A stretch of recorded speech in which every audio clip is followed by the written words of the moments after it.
What's up guys, welcome back to another Dev Pro 2 video. I got a new deck profile for you today. It's the UA Gouki.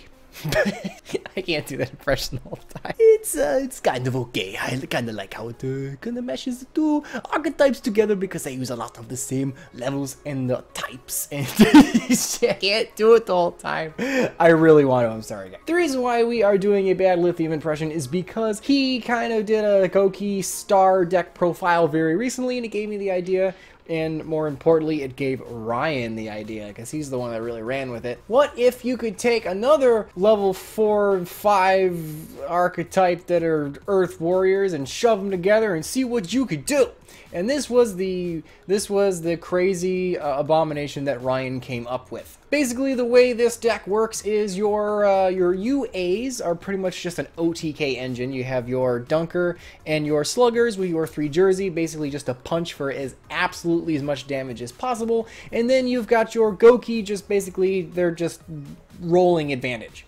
The way the Goukis work is they can either normal summon themselves or special summon themselves given the particular condition, and when they go to the graveyard from the field, they add a different one of a different name from the deck to the hand. This is cool because you will find yourself running out of advantage and hemorrhaging it like crazy when you're using your perfect ace for your defense on your opponent's turn. So the fact that the Gouki just kind of keep the deck rolling means that you can really get away with actually playing this deck in 2018. The other thing the Gouki do very, very well is they are a link deck at heart, meaning that we can go into things like Summon, Sorceress, and Isolde, what is this? Two Tales of the... I always read the actual artwork, I never read the actual name.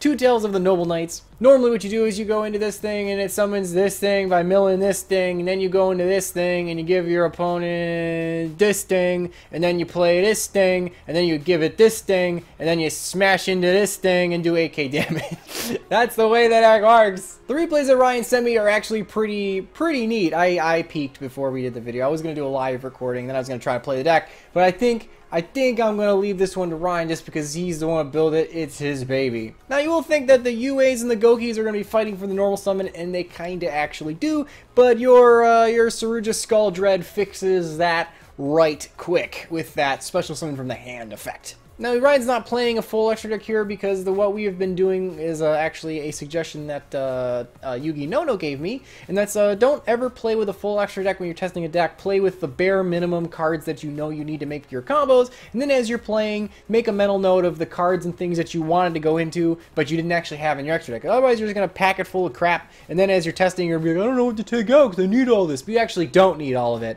You just think you do because you shoved 15 cards in it. So we put like a 10 or 11, and then we like, oh, I needed a rank 5, so I need this, or oh, I need this stupid Gouki Thunder Ogre thing, so I shoved that in there. So things like that. And I think this side deck here is just stuff that Ryan was noodling, because like you know, Damage Juggler is pretty solid, and I think he was trying Brilliant Fusion at one point, because we actually have a couple of rank 4s and Ancient Fairy Dragon. Yeah, I don't know what he was doing with all this, it's a bunch of random crap. But that isn't the only thing that he sent me. This build of the deck is mostly a post Flames of Destruction, assuming that you also have a Shonen Jump subscription and that you are in North America.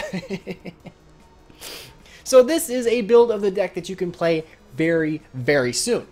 But if you want to play that good new hotness and not this old and busted, you can totally play the more lithium inspired build using these new the Sky Star things. You got Tenma the Sky Star, and you got this Keiki the Unity Star, and you go into the fusions, and there's a couple of replays where he actually does this as well, so you can kind of see how those kind of mush together. But that is all there is to it. This deck is a lot of fun to play, and when it actually works, it works. So let's just kind of go to it.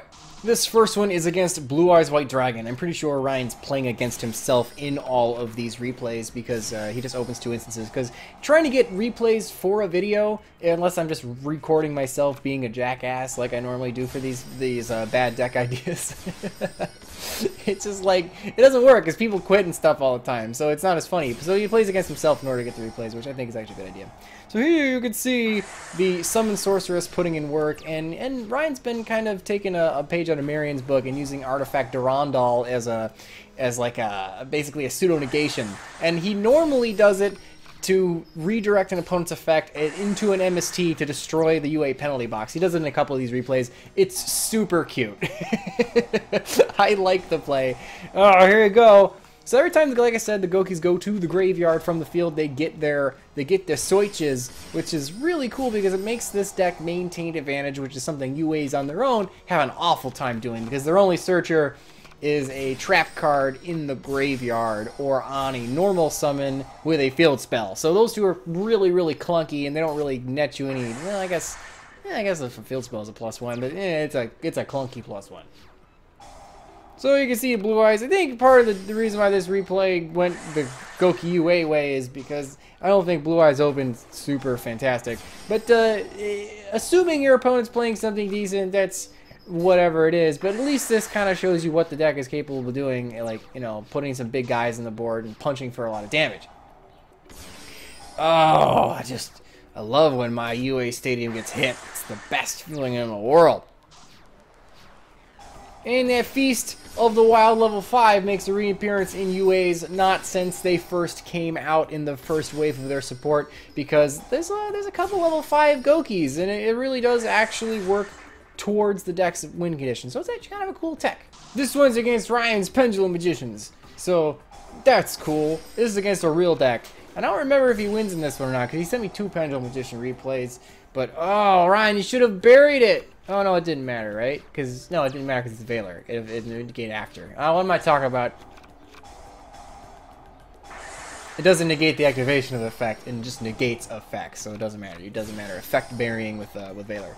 Oh, the Electromite and Sorcerer is doing all of its wombo comboing.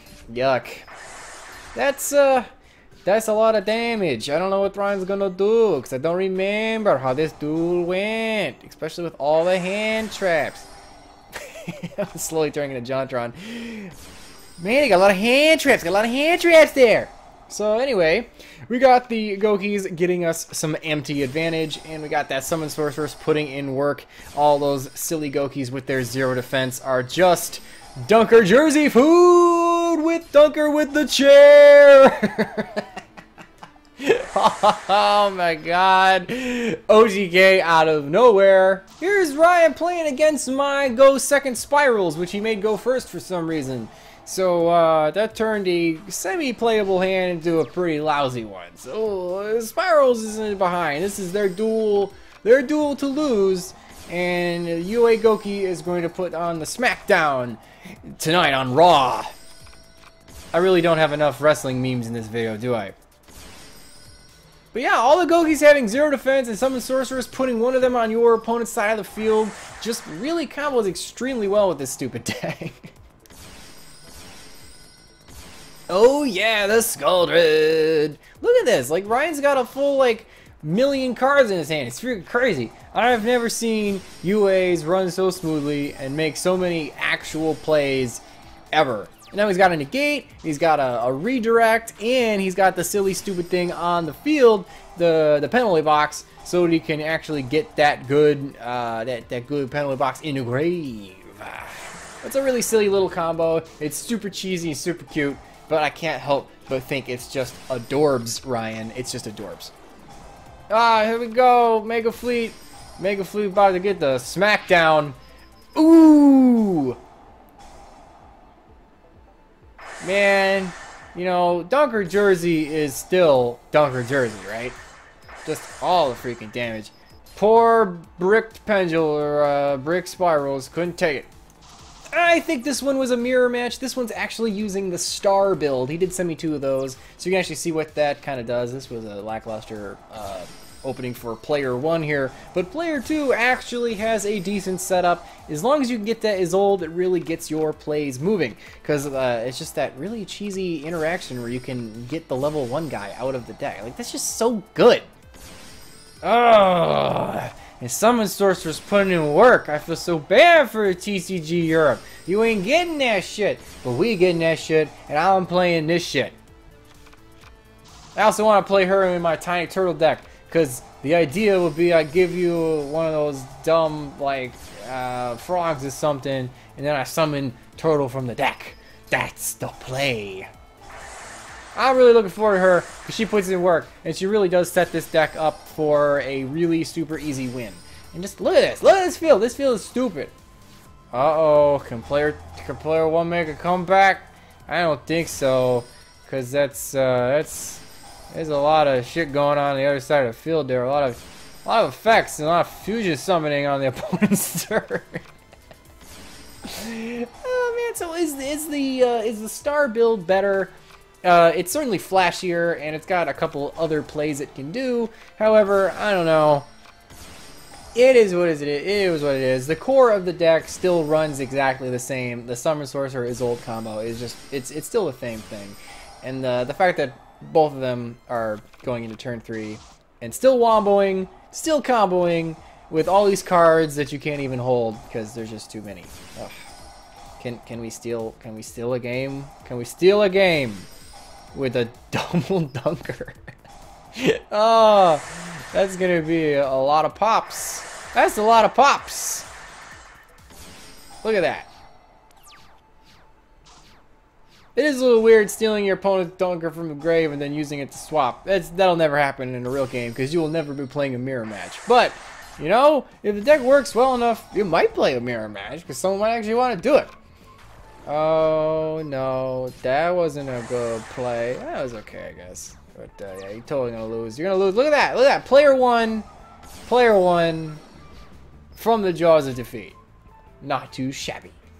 This one is labeled OTK, so let's go. Another mirror match. I don't remember if this is the star versus the star again, because I only watched these all once. But man, if you can get 2 warriors on board, the deck kind of spirals out of control. Because like spirals, as long as you get 2 of your monsters on board and make that first Link 2 play, the deck can work. Which means the deck's a little susceptible to hand traps, but you know, if they don't know what you're doing, because they probably won't, frankly, because who's gonna know what this deck is trying to do? It's not even just UAs, it's not even just Goukis, it's both. So any meta player is gonna have absolutely no idea what you're trying to do. Hell, nobody is gonna have any idea what you're trying to do. But you know, you might get some people at least a couple game ones. You get a free pass on the hand traps because they're not gonna know what to negate. But there's your 8K to face. That Dunker jersey with a boost from the Skull Dread and the Field Spell. That is cute, Ryan. That was very cute. And our final replay here is labeled Wombo Combo, and I'm pretty sure he's referring to the UA Wombo Combo, and that is if you can end a turn with Perfect Ace on the field next to a midfielder with Rebounder in hand, you can actually get 2 negates out of your 1 Perfect Ace. It's a cute little play that deck could do if it opened the right way back in the day, and I think the Goukis kind of help that because it just kind of lets you get some field presence, which is really what that combo is all about. I don't honestly remember how he's going to be able to do it because Pendulum's here. Certainly pendulumed this turn, but here we go. Let's see what we can do. Let's see what we can do. The amount of searches that the Goukis get is actually quite impressive. I'm not gonna lie. I underestimated what that deck can actually do. Now, would a pure build of Goukis be better than the UAs? I'm not really sure. From what we can tell, Goukis suffered from an empty advantage problem, where they would just get tons of cards in hand, but have a hard time winning and doing anything with them. And then UAs had kind of the opposite problem, where they were just like, they could win easy, because, you know, you can punch for a ton of damage, but if you don't get to punch, they almost lose because they're out of cards by that point. So the decks kind of feed into each other's weaknesses, which is kind of cool. But again, is it better as a deck together than they are separate? I don't know. Because that is the problem whenever you make a hybrid deck. Sometimes you're making a good version of the one half of the deck, but you're also just making a bad version of the second half of the deck. So it's really hard to say whether or not the deck is good. But here you go. Here's your second Ace negate. It's super cute. I know I was talking through the Wombo Combo, but basically what you do is, because it got away from UAs at this point, is that your midfielder can bounce a guy to play another guy from the hand, and then when your rival rebounder is played on your opponent's turn to the field, it can summon another guy from the hand. So you can summon back the ace that you just put in the hand with midfielder's effect. And because ace isn't a hard once per turn, because he left the field and came back, he's able to do his second negate.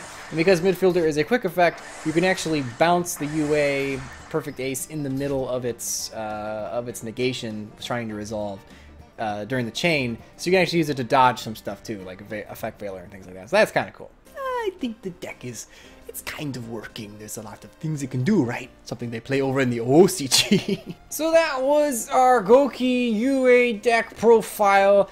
I think it's actually pretty cool. I'm not sure how I feel about the Quantum red layer. I don't think I saw Ryan play it once. I think it was dead a couple of times. The idea is that it's a warrior cyber dragon, so in theory it should work, right? Like, I don't know why it wouldn't. Maybe you could, is there? Yeah, there is a level 5 warrior fusion monster that is an instant fusion target.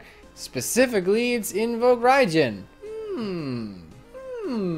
I don't know, something for you guys to noodle. You could also play Flame Swordsman for the memes. But yeah, anyway guys, that was the deck profile. I actually think this is probably one of the best bad deck ideas we've had on the channel so far. So, and the fact that it's UAs, I'm kind of stunned. So yeah guys, let me know in the comments below what you guys think.